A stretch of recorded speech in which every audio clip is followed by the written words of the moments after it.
Morning. आज हम वाणिज्य पत्र व्यवहार और सेक्रेटरी प्रैक्टिस के बारे में अभ्यास करेंगे। आप ये किताब का ये फ्रंट पेज जिसे हम पहले समझ लेते हैं। इस फ्रंट पेज पे कुछ चित्र बने हैं, उस चित्र का ही अभ्यास हम इस किताब में करने वाले हैं। जैसे ये कम्युनिकेशन के साधन, पत्र व्यवहार किस तरह से किया जाता है, कंप्यूटर द्वारा, ईमेल द्वारा, पत्र द्वारा या फिर अलग से मीटिंग द्वारा, उसका अभ्यास करेंगे। फिर ये सेक्रेटरी मतलब कंपनी के सेक्रेटरी जो होता है उसका चुनाव किस तरह से किया जाता है, उसमें क्वालिटीज़ क्या होनी चाहिए। फिर प्रेजेंटेशन, कंपनी का जो प्रेजेंटेशन होता है वो किस तरह से किया जाता है, उसका पूरा का पूरा अभ्यास करेंगे। और कंपनी का जो ग्राफ है उसका अभ्यास करेंगे।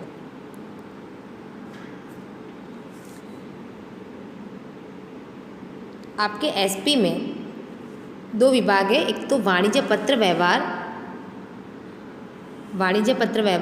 और दूसरा है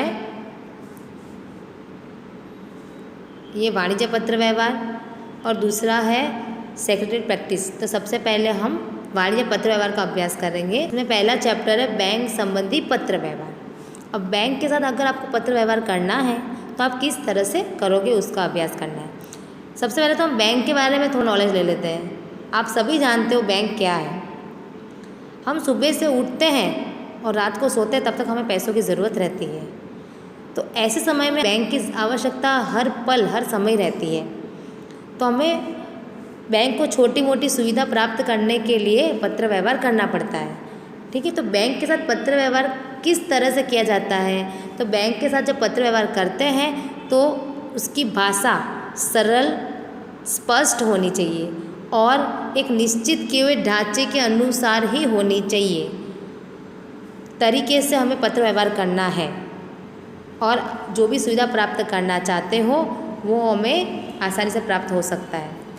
मान लो कि हमें किसी बैंक में पत्र व्यवहार करना है तो अगर आपका उसमें कोई खाता है तो उस खाते का नंबर जो होता है, जैसे कि किसी का चालू अकाउंट होता है, किसी का सेविंग अकाउंट्स होता है, तो करंट अकाउंट या सेविंग अकाउंट दोनों में से जो भी अकाउंट आपका है उसका नंबर लिखना आवश्यक है। और जिस तारीख को आप पत्र व्यवहार कर रहे हो उसकी डेट लिखनी बहुत ही ज़रूरी है। आप दो प्रकार से बैंक के साथ पत्र व्यवहार कर सकते हो। पहला है बैंक को प्रार्थना पत्र मतलब रिक्वेस्ट लेटर। अगर आपको कोई सुविधा चाहिए तो उसके लिए आपको रिक्वेस्ट करनी पड़ेगी। और दूसरा है बैंक के साथ किए जाने वाला शिकायत पत्र। शिकायत पत्र मतलब अगर आपके साथ दुर्व्यवहार हुआ है या कोई आपको सुविधा देने में विलम्ब हुआ है, कुछ ऐसा हुआ है आपके साथ गलत, तो उसके लिए शिकायत पत्र होता है।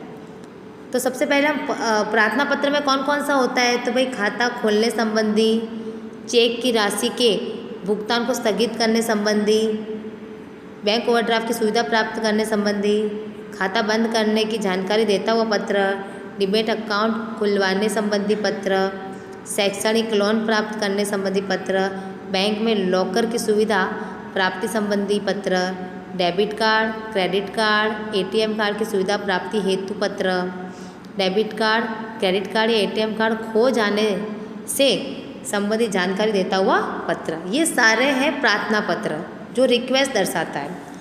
अब शिकायत पत्र कौन कौन से हो सकते हैं, तो बैंक द्वारा चेक को गलत रूप से अमान्य करने संबंधी शिकायत दर्ज करवाता पत्र, बैंक पासबुक में हुई भूल संबंधी पत्र, बैंक के कर्मचारी द्वारा आपके साथ कोई दुर्व्यवहार हुआ हो उसका शिकायत दर्शाता हुआ पत्र।